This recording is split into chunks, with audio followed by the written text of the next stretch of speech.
Talk Money Day. It's a day designed to teach people to stop being afraid of talking about money.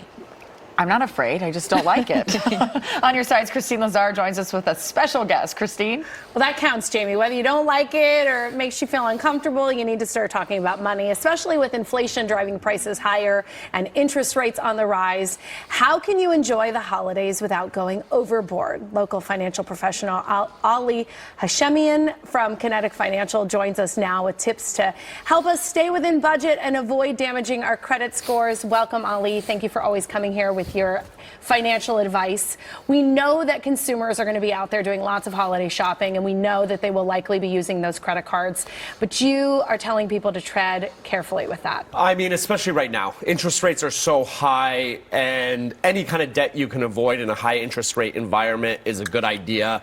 It's all about refinancing debt when interest rates are low. So as interest rates are higher, you want to avoid debt. I mean, there's some good opportunities with higher interest rates. So if you have CDs, money market accounts, annuities, anything like that, it's a good opportunity for you to go look at refinancing those and getting higher interest rates for your money. Make your money work as hard for you as you worked for it, basically. So how do you see inflation and record high credit interest rates and record high debt, over $1 trillion?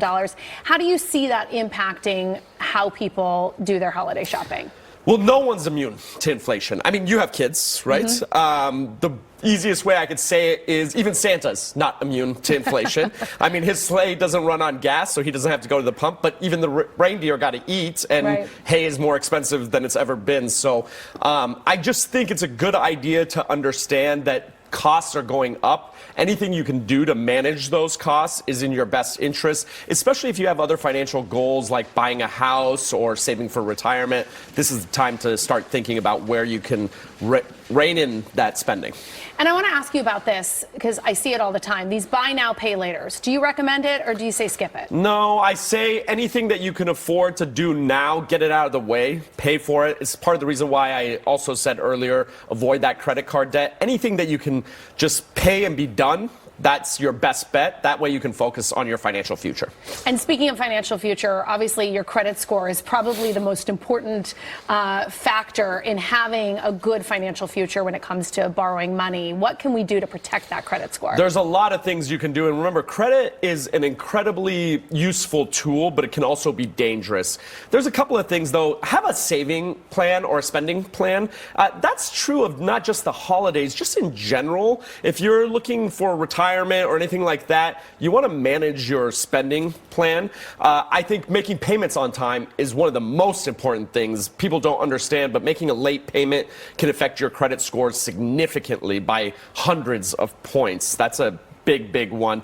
Don't open too many accounts or make too many credit inquiries, and continue to monitor your credit. That's one of the big things. And I would say monitor all of your financial aspects, because if you're not paying attention to your finance, I mean, today is again Talk Money Day. I know it's not always fun. Jamie mentioned it earlier, but it's important, right?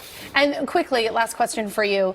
With these credit cards with such high interest rates, do you recommend going into the holidays and getting an interest-free credit card, or do you think then that entices people to spend what they don't have? I do think it might entice people to spend what they don't have, but at the same time, if you can get interest-free credit, take it, right? But it's harder to do right now with interest rates being so high. And roll over your debt if you can. Absolutely, if you have that option. But again, right now is not really the best opportunity to do that because interest rates are higher. So refinancing debt is a little bit more difficult. That's why I mentioned earlier, refinance your fixed income or your fixed interest rates where you're making money, but maybe keep that old debt where you're paying less. Yeah, I think a lot of people just want to like put their fingers in their ears and close their eyes and hum a tune and not look at their credit card statements, not look at their bank accounts. But that's what we're doing today. We're saying, hey, it shouldn't be uncomfortable. We need to talk about money. And I'm assuming those of your clients who talk about their money are better with their money. You always fare better by paying attention to that stuff. And I'm an advisor. The client is the decision maker,